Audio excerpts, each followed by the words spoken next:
May 2nd may confirm the need for massive stimulus. I want to share with you exactly what's going on this coming Friday and why we want to watch this day very, very closely, as the economic data we will be getting on that day is going to give us a much better glimpse into what is really going on, especially with all the madness and chaos we've seen so far this year in 2025. I think we can all recognize a lot of major things have been happening, and realistically, a lot of this has not even hit the fan yet. I mean, realistically, we've got a lot to go here over the coming days, weeks, and months here. Lawmakers are working on this massive reconciliation bill, and all the impacts of the tariffs that we've seen here over the last few weeks haven't even been felt in the markets quite yet. However, based on what institutions and large banks and the analysts are suggesting, we've got a day of reckoning coming here, and we might start to see some of those effects right here in this report that's coming out on Friday, again, May 2nd. So I think a lot of us here in the community, myself included, rooting for some type of stimulus. I totally get it, right? Which, by the way,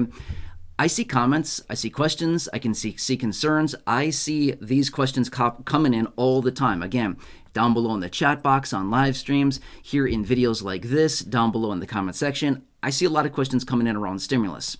I totally get it, right? A lot of us out there right now really, really, really need some kind of financial assistance, whether it's a one-off, big stimulus check, whether it's a monthly stipend, whatever it is. We don't even care. Name it whatever you want. I don't really care what the name is. Just do something, right? But anyway, there's a bunch of different economic factors that we need to take into consideration, right? You've heard me talk about this all the time over the last several years here. Remember, it's all economically based, okay? However, when it comes down to the $5,000 Doge dividend, that's something different. That's not really what we're talking about here. In fact, that's not at all what we're talking about here. We're talking about economic stimulus in the event of a major recession or economic contraction. Anyway, let me point out Friday here, okay? So Friday, we're going to be getting a report that I like to look at very closely. It is a very lagging report. In other words, it's, very lagging data. That's the best way to put it, right? But anyway, nonetheless, it is a very important report. It is the non-farm payroll number, otherwise known as the jobs report. Now, this comes out the first Friday of every month. That just so happens to be this coming Friday, this 2nd, okay? Now, the reason that I put a big weight on this number here is because this gives us a big 10,000-foot view of the overall economy. What's going on with the economy? Is it strong? Is it weak? Are businesses growing? Are they hiring? Are they firing? Are they laying off? What's going on here? Now, the reason we want to take this into consideration, over the last several years here, the unemployment rate is directly tied into the distribution of stimulus. When they look at all the different economic factors, they look at, we've got inflation, who cares? We've got all these different numbers, right? We've got all these different economic data points that are coming out, okay? But what they really look at is what's going on with the labor market. At the end of the day, what is the economy? It's essentially production, right? I mean, that's literally what it comes down to. GDP, gross domestic product, right? How do you get that? Well, by productivity. How do you get productivity? By people working, right? If you don't have people working, you don't have productivity. Anyway, it's all highly correlated. But my point is, when we start to see these cracks in the overall labor market, you haven't really seen it quite yet. We see sometimes reports come in, they're really bad. Sometimes we see reports come in, and they're really good. The report that we got last month was honestly pretty good. So here's the thing. We're looking for that big crack in the overall job market, okay? And by the way, I just want to preface this by saying, no, I'm not praying, I'm not hoping, I'm not wishing for people to lose their jobs. It's just the reality of the matter when we go into an economic recession or a contraction. Anyway, this is also what the Federal Reserve is looking for too. They're holding steady on interest rates, and they're not cracking from that until we start to see a cracking of the unemployment numbers and basically how many people are really or how many people are unemployed and what's going on with the unemployment rate. What I really mean by all this is that we're sitting in the low 4% range on unemployment right now. Not a bad number, not a great number. It is. It's fine. It's sustainable. However, there's been predictions coming out from many economists and people that are out there, watching and predicting and speculating on all this, suggesting that in the third and fourth quarter of this year, which is honestly not that far away right now, we're already in the second quarter of the year, obviously, right? So between the third and the fourth quarter of the year, they're suspecting that we're likely going to see around 5.3% unemployment. That's not going to be good. That's going to be really bad, right? That's about a point higher than we're currently sitting right now. It's actually a little more than a point higher, 1 percentage point higher than that, which you might think, who cares? It's 1%. Here's the thing. There's about 182 million people in our workforce. If we see a 1% increase in the unemployment rate, that means that we've just lost about 1.82 million jobs. It's a lot. It's a lot of people that are out of the workforce in the event of just a 1% increase to the unemployment rate, okay? Anyway, long story short here, it all comes down to these unemployment numbers. That's one of the major factors. And again, they're very lagging. The economy and the markets generally lead these numbers. But nonetheless, when we see the cracks in the overall job market and the unemployment numbers, this is when we start to get geared up and the Federal Reserve starts to prime the printing presses, right? Let's get ready to print a whole bunch of money here, and let's get ready to get that out to the people, right? So anyway, I know we've been talking about this for a while, but when these numbers start to crack here, that's giving further indication that, oh, this recession we've been talking about, the impacts of the tariffs we've been talking about and suspecting, guess they're knocking on our door, and that's what we want to pay attention to, right? So this number that comes out on Friday, even though it's going to be like, who cares? It's just the unemployment numbers. It might feel that way. But at the end of the day, it's also a very, very important metric that's taken into consideration with a lot of the decisions that come out going forward. If this number comes in very strong, the talk about tariffs and the Federal Reserve holding steady, all of this rhetoric that is out there is just going to get more aggressive. They're not going to do anything. Okay, I've been saying this for a long time as well. If we want something to change in this overall economy, we need to kind of go through a recession. We kind of need to get a major economic contraction. So don't get me wrong. I'm not sitting here saying, oh yeah, doom and gloom for the United States. Not saying that at all. Great country. Love living here, right? I'm just so grateful to be part of this country, right?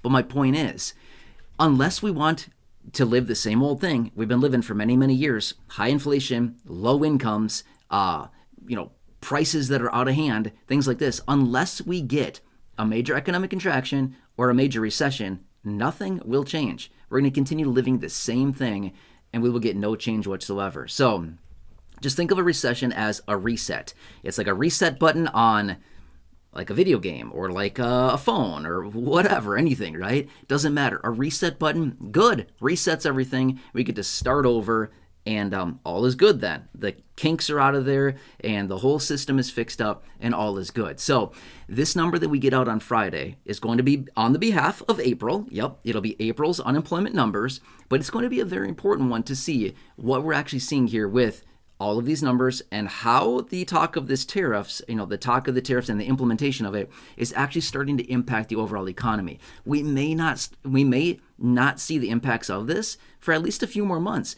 We really may not see a lot of these impacts until we get into maybe like June, July, and August. That's when we could start to see the real big collapse of all of these different numbers. But when they start to crack, it's going to crack fast and it's going to happen really quick. Like here we are just humming along, doing our thing, struggling like we have been for years. Nothing really interesting. But then all of a sudden, when it comes, it's going to be like a freight train. Whack. Whoa. Where'd that come from, right? Not a good situation. So this little report that we get out on Friday morning will give us a better glimpse into the overall health of the economy and what's going on here, okay? Now, I know that this sounds like, it's just kind of an economic lesson, right? You didn't really talk about stimulus. This is all 100% predicated on stimulus because when the economy is weak, when jobs are being lost, when the unemployment rate is going up, when we're seeing a contraction in the economy, this is literally when the Federal Reserve pivots and they literally go into printing money, stimulating the economy like crazy. This is also when we see lawmakers come out and pass multiple trillions of dollars worth of stimulus packages or hundreds of billions of dollars, which, by the way, I gave this assignment as homework, a few weeks ago. I'll throw it out there really quickly, okay? If you want to study some of this stuff, it's super interesting. Look back to the last major crashes that we've seen in our economy over the last, call it 25 years or so, and you will see a very interesting pattern. Same thing happens every single time. Economy crashes and burns. Lawmakers come in, approve hundreds of billions or trillions of dollars worth of stimulus. They plow it into the economy, and it contains stimulus checks every single time, okay?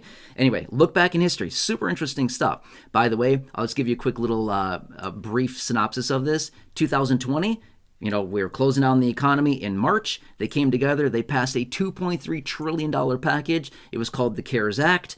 and it contained $1,200 stimulus checks. When you go back to 2008, 2009, the subprime mortgage bust, right? At that time, they passed $787 billion in stimulus, and it contained $600 stimulus checks. If you go back to 2000, 2001, right? We had the dot-com bubble, the meltdown of everything. During that time, they passed, I think it was $100 billion. Can you imagine that? $100 billion? What a joke. $100 billion would be totally worthless today. Anyway, it was $100 billion. You can look this stuff up. By the way, it's super fascinating to look at it. But anyway, they passed $100 billion in a reconciliation bill, and it contained $300 stimulus checks. Okay? That's my point by this. Every single time we get whacked in the economy, they print money and they send out stimulus. Okay? Anyway, look it up. Super fascinating to look all this stuff up. I've been reading about it and doing more research on it lately because I just think it's super fascinating to watch these trends and how this plays out every single time they do the same thing. Anyway, I hope this helps you out, but again, I will keep you posted on this, and I'm going to watch those numbers very closely. They come out on Friday morning. Otherwise, if you want more certainty right now, man, it is confusing out there. I totally get it. Hey, check this out right here. See the phone number right here?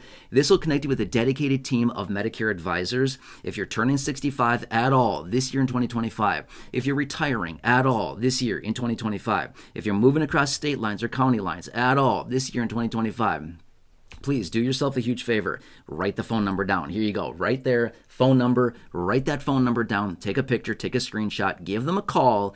And they're waiting on standby to talk to you as they are helping with your transition into Medicare, initial enrollment, whether it happens to be Medicare supplements or Medicare Advantage or Medigap plans or Medicare Part D, whatever it happens to be. They will look through all the 20,000 plus plans across the country. They will find you the best plan in your local area that fits you and your personal needs, including the coverages that you need, the prescription needs that you have, whatever it happens to be, the doctors, the providers you want to see, the networks, the offices, the clinics you want to go to or be within. They'll look through all that, find you the best plan at the best price with the best coverages for you and your personal needs, and they'll do all of that 100% for free. Now, here's the cool thing about it. We are rapidly approaching 2,000 people here in this community that have already called them. Hundreds and hundreds and hundreds of you have already been saving a ton of money. I've seen the comments.